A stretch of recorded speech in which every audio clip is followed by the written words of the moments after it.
Selamat datang teman-teman, balik lagi di channel ini. Saya Iman Dito Sanggabuana dan teman-teman saya ada Adi Pratama, Alvin Andrius, Daniel Niko, dan Gregorio. Nah, kali ini kami akan membahas tentang itu ya, kewarganegaraan digital. Nah, gimana? Merasa tersinggung nggak? Nah, kami akan ada beberapa contoh kasus ya, dan salah satunya ini, nih yang udah ada di layar nih. Nah, ada riset ya, di mana netizen di Indonesia itu paling tak sopan se-Asia Tenggara. Gimana? Udah mulai membara-bara nggak hati ini membaca judulnya? Nah, riset ini teman-teman, itu dilakukan oleh Microsoft ya kalau nggak salah waktu itu. Nah, dan waktu itu juga netizen Indonesia itu mengiyai. Nah, mengiyai ini bukan, oh iya kami ini emang toksik, bukan seperti itu teman-teman. Tapi mereka langsung menggeruduk website dari Microsoft, teman-teman. Dan sampai waktu itu sampai sempat down atau sempat di apa itu? Twitternya apa ya? Sempat ngedown atau gimana sih? Saya juga sudah lupa. Nah, tapi di sini tuh juga mungkin kita bisa menanyakan kepada diri kita masing-masing atau mungkin teman kita yang satu grup, satu Discord seperti itu, bener nggak sih kita ini nggak sopan? Dan kenapa memang kita nggak sopan? Kita pernah berpikir nggak bagaimana caranya agar kita dianggap menjadi lebih sopan lagi seperti itu? Mungkin selama ini kita memang ada kebiasaan yang buruk dan mungkin kita juga seperti itulah, bisa kita renungkan sendiri ya masing-masing. Nah, contoh berikutnya ini akan dibawakan oleh saudara kita, teman kita, bukan teman kita, teman saya. Silakan saudara Adi. Ya, terima kasih saudara Iman Dito.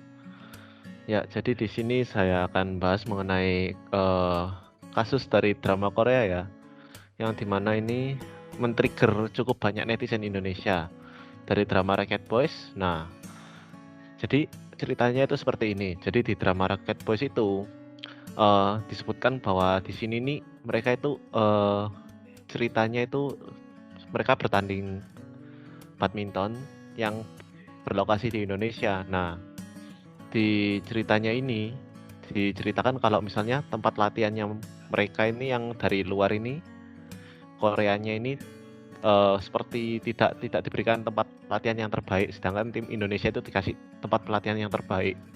Nah, selain itu yang kasus yang satunya lagi, jadi ketika misalnya dari tim Indonesianya itu mencetak skor, nah otomatis kan kalau sesuai dengan kebiasaan supporter Indonesia pasti mereka akan menyorakkan, "Woi," atau misalnya menyebutkan nama pemainnya. Misalnya di sini nama karakternya adalah Putri.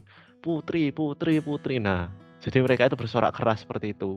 Nah, lalu dari timnya Korea ini, mereka itu menganggap kalau mereka itu supporter Indonesia itu mengejek. Nah, lalu dari translatannya juga, ini saya nggak tahu ini translatannya salah atau ceritanya memang begini ya. Soalnya tadi saya barusan melihat dramanya, tidak menemukan translatan seperti itu.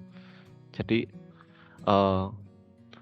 di sini si pelatihnya bilang mereka itu nggak sopan kalau seperti itu. Jadi seperti apa ya, menjelek-jelekkan gitu loh. Nah, lalu di sini dapat dilihat di kolom komentarnya di Instagramnya yang pencipta drama tersebut, SBS. Nah, di situ banyak kata-kata kasar ya di sana ya. Seperti di Mega Austin 1997, Rafael Mario, lalu Liana Afrina ya. Saya tidak bisa menyebutkan bagaimana kalimatnya, nanti saya kena kasus. Ya, jadi seperti itu dari kasus yang Rocket Boys ini. Nah, mungkin untuk kasus selanjutnya bisa dijelaskan oleh saudara Alvin. Ya, terima kasih. Nah, ini selanjutnya saya akan menjelaskan tentang bagaimana netizen Indonesia ini malas membaca sebuah artikel tetapi cerewet di medsos ya. Selanjutnya, ya ini kita langsung ke contohnya. Contohnya, ya lanjut slide-nya. Ya, ini contohnya ada berita tentang sembako kena PPN.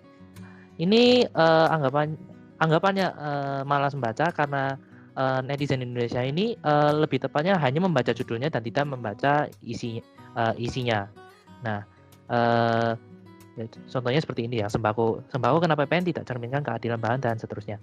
Nah, ini netizen Indonesia menganggap bahwa yang kena pajak itu ya kayak barang kebutuhan sehari-hari seperti telur, minyak goreng dan lain-lain.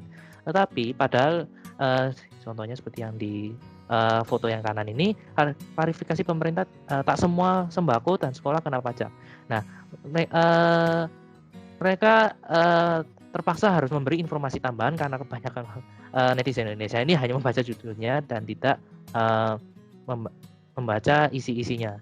Nah, ini biasanya judul-judul yang ini biasanya kayak anggapannya di YouTube itu clickbait ya, langsung melihat, langsung memiliki reaksi yang besar tergantung dari judul artikel yang ada. Lalu materi selanjutnya ini akan dijelaskan oleh Saudara Rio. Ya, baik. Terima kasih Saudara Alvin. Mengenai berikutnya ini adalah tentang tingkat literasi Indonesia yang cukup rendah dari survei berdasarkan Program for International Student Assessment atau PISA itu menyebutkan bahwa ranking Indonesia itu 62 dari 70 negara. Hal ini memang sebenarnya cukup memprihatinkan ya, karena literasi itu merupakan sumber untuk mengasah pemikiran, bahasa, dan juga sopan santun seseorang dalam berkomunikasi.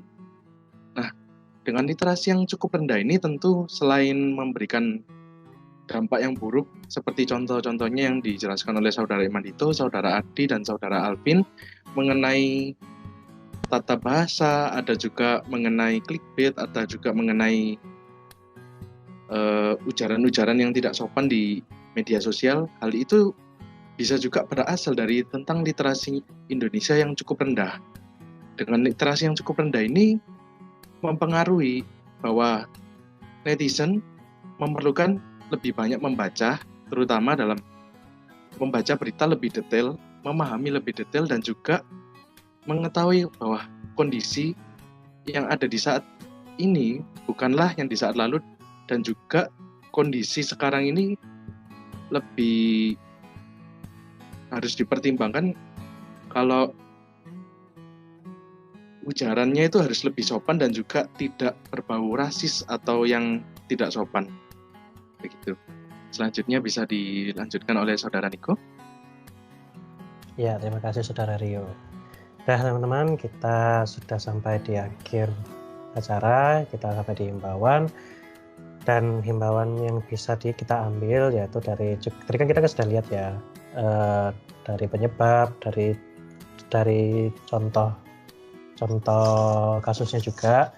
Jadi saya memiliki beberapa himbauan, yaitu pertama kita harus yang sudah dijelaskan oleh Saudara Rio itu memperhatikan apa yang kita katakan.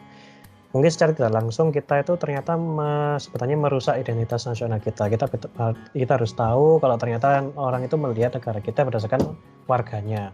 Di masa pandemi, orang biasanya bisa melihat kita itu berdasarkan kegiatan internet kita, atau kegiatan sosial kita.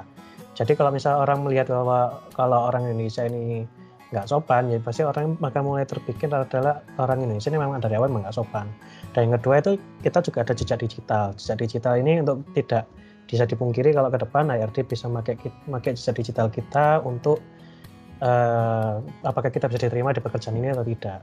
Dan untuk nextnya kita juga lihat judul kayak tadi bisa sembako, kita juga harus cek data atau juga harus cek dari penjelasannya dan harusnya baca datanya supaya kita bisa lebih mengerti permasalahan ini dan tidak sebetulnya termakan clickbait kayak begitu. Sudah, dan sekian dari kami. Terima kasih dan sampai jumpa.